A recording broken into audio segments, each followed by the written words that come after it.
Hello hi नमस्ते। तो आज आम घरे हूँ ब्रह्म भोजन कहीं आज आम घर पूजा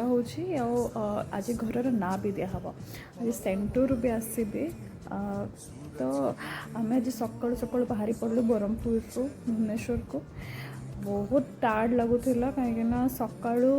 बस तो मिललानी आसापी बाध्य कि कार आसवा पड़ा। ये जो दूर देखुं ना सीन सीटा चिलिका पूरा एरिया बहुत सुंदर देखा मुझे भल से कर पारे देखे पारे। फिर रास्ता सार एमती मस्ती मारिक आसु आसु ये शोई पड़े बाट सार जग जगिक आसी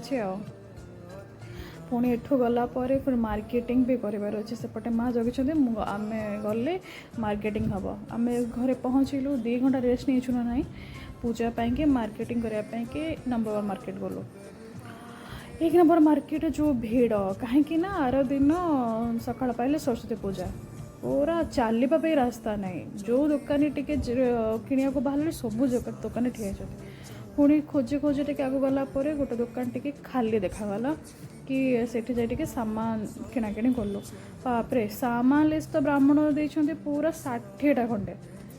तार पूरा कौन कौन सब सामान बापरे बाप एडे बाटर फ्रुट्स किणी नहीं आबे सामान किणुछु आगो गले शाढ़ी बाड़ी भी किणबू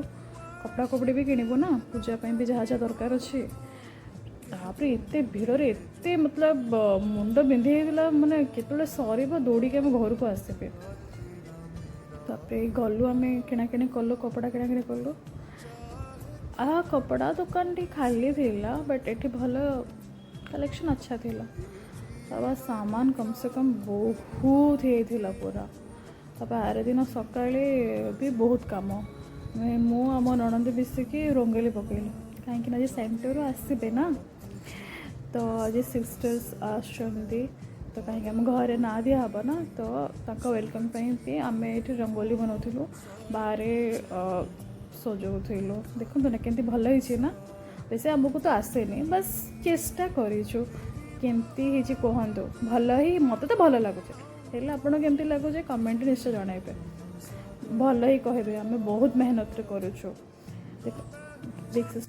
बिग सिस्टर आसी जाइए सी आम घर पाई मेडिटेशन कले आठी एपटे पूजा भी सरीगला तापर समस्ते ब्रह्मभोजन पे आसी तो ये वीडियोटा ना एक्चुअली मुझे बहुत लेट रे पोस्ट करुँचे बहुत थके भी बहुत कम पड़ गया बिजी भी रही जाती तो आमर भलरे ब्रह्मभोजन होगला समस्ते खाई पीकि खुशी गले तो पुणी देखा नेक्स्ट वीडियो रे बाय।